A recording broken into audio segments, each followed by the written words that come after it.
If you're in this room as a real estate investor, relish in the fact that you're willing to bet on the number one thing that you have the most control over, yourself.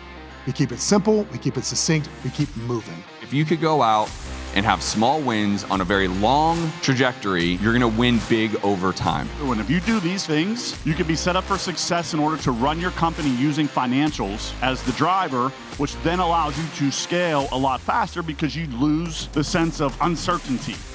But the beauty of that is you get to claim that bonus depreciation at 100%.